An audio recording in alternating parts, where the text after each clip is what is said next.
All right, and we are back again with another UNC Hoops Talk, getting to know your Tar Heel fans. I'm Dan DeWitt, hosting it here, and just going to throw it out there. If you would like to come on and be interviewed, be the so-called Tar Heel Fan of the Week, please contact me. You can shoot me an email at unchoopstalk@gmail.com, or on Twitter, it's just at alltarheeldan. Comment in this YouTube video, however. Would love to get you on, but without any of that other garbage, we're going to jump right in.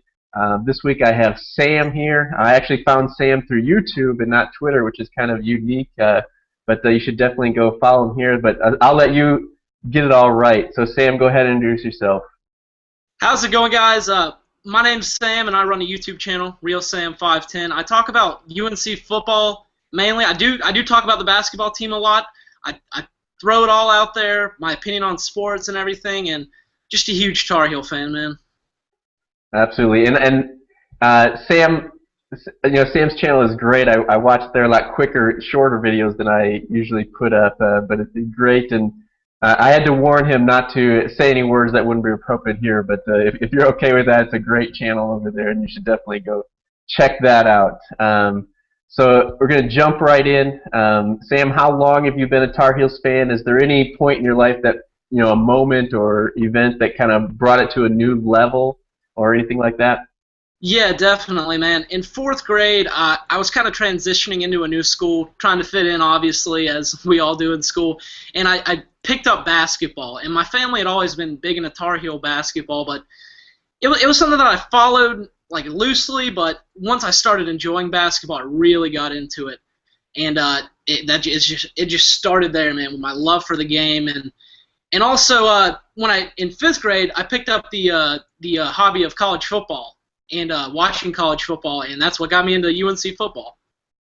Awesome, it's good to hear. Obviously, those elementary, middle school years are so important, which it's kind of disappointing when we went through that the Matt Doherty years. We probably lost, almost a generation of kids there with that off year, because Duke was strong in those years and stuff like that. But it's great to, hear all the stories of how people became Tar Heel fans for sure.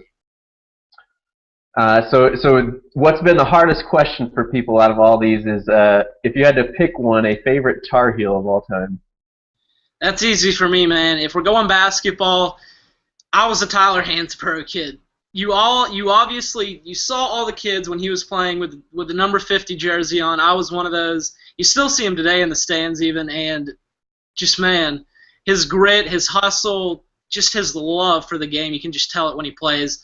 I had the pleasure of watching him many times live. I saw that game winner in the ACC tournament against Virginia Tech, and just fantastic player. Loved his game. Absolutely. There's no way you can go wrong with. I mean, in all of college basketball, one of the all-time greats, not just even Tar Heel. So definitely can't go wrong there. So that was pretty easy for you. We'll see if this one's just as easy. But your least favorite Dookie? Oh God, you see, this one was a tough one for me to pick.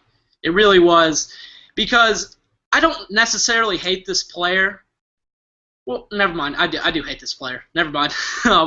Austin Rivers, and it was just an average hate, but that whole moment, man, that was the lowest moment of my fanhood, man. That shot, that was the lowest moment of my fanhood.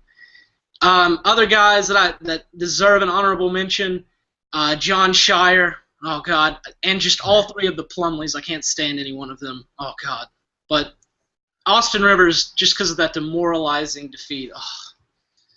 Oh. Well, don't let him know that he had such an impact in just 1 year. Yeah.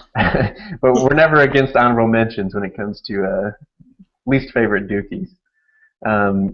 So you mentioned this before of seeing Tyler Hansbrough and stuff. But if you had to guess, or maybe even on average, if it's every year, how many games have you been to in person? And also the best moment or favorite moment live in person. So average games per year, or just total? Well, if you have a number for the total, otherwise average for sure. It's got to be well over 30 live, just because we go to the ACC tournament every year usually, and we try to make it to some games. Favorite live moment, 2011, we beat Duke, and we stormed the court to win the ACC regular season title. I actually got to storm the court. Easily favorite moment live. Loved Absolutely. it. Just a great moment. Great to be there for. Just, memories. I love it. Well, this is why I'm doing it, to get those chills going in the off season. So I like to see that, and very jealous.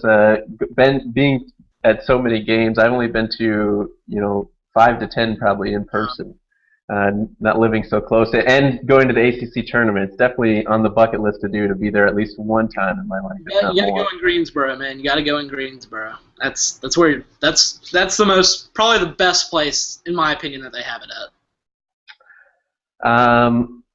So transitioning more into present time, this off season, talking about this off season, what are your expectations coming into this year with the incoming freshman, highly touted freshman class? Most of our guys coming back. Whether you want to go super hopeful, realistic, just throw it at us. What do you got for expectations? I'm going to be extremely realistic here. Don't get me wrong. We're going to have a better year than we had last year. I expect Sweet 16 fully, but Carolina fans were so hard to please, man. Sweet 16, and we need to fire Roy Williams. But I definitely think that losing McAdoo, they made a big deal out of it. I think Bryce Johnson's going to fill that role properly, be a great player. Out of the incoming freshmen, I see Joel Berry being the best. He's going to have the most immediate impact. Justin Jackson, Theo Pinson, I'm not saying that they can't do anything, but Joel Berry's going to step into that starting role nice. And we're going to be rolling with what I think would be Joel Berry, Marcus Page at the 2, Tokido at the 3, Bryce Johnson at the 4, and Kennedy Meeks at the 5. I see this team once again going to the Sweet 16. I almost want to say Elite 8, but it's going to be reliable. It's going to be relying on the back of Marcus Page because, frankly, the lack of shooting that we had last year, you have to have some form of shooting when you go into the NCAA tournament, and that's just how I see it going. So if you had to pick an X factor, the most important factor to us getting, maybe making the hump, as you would say, from the Sweet 16 to the Elite 8, what's that factor in that you'd say? So easy, man. Injuries. Every year, you'll notice it even this year, Bryce Johnson. We have a key injury late that really hampers. Kendall Marshall, I think we would have won a title that year. You consistently see it. John Henson, too, I think that same year. I know that there's more. I'm forgetting some, but we have to stay healthy. We have to stay healthy at the end. That's the biggest key to me. Yeah, you say the end there too. That's the important part is we miss somebody in the middle or somewhere in there for a few games, but it always seems like it's an injury, like in the ACC tournament, in the NCAA tournament, that kills us. So yeah, you can't go wrong there. I would definitely agree with you. So where do you get your Tar Heel news from? Obviously, Twitter is huge for a lot of people, but is there a place that you go if there's a rumor or something that you go look to see if it's there? Twitter, I look at a lot of talk on YouTube. I'm subscribed to you. I watch your videos. You're pretty good videos. I hate to say it. I like some Bleacher Report. It's guilty pleasure of mine. But other than that, Twitter just about connects all the main rumor sites. So it's probably just the best place all around. Yeah, it's crazy, the transition from all the forums and message boards now. It's all so hard to get people off Twitter now, and I'm just as guilty as anybody else. So wrapping it up here, anything else that you'd like to tell Tar Heel Nation about yourself, about just in general, and then throw out those links again. All right, if you live in the North Carolina area, I beg of you, please, if you can get to a game, if you can get to a college football game this year, tickets are not that expensive, guys. You're going to be mainly paying for gas. It's not that bad of a thing.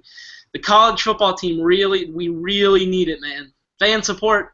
This is the most important time because we're about to take that next step, and I have a feeling we're going to go on a run this year. And I just really want to urge people to get out and survive the off season. Good luck to everyone. Check me out on YouTube, RealSam510, and on Twitter. My Twitter's linked with my YouTube. I can't even, for some reason, I can't think of my exact handle right now, but it's linked with YouTube. So just have at it. And I'll put it below on this YouTube video. I'll put a link to your YouTube channel as well as your Twitter handle so people can click and follow very easily, hopefully.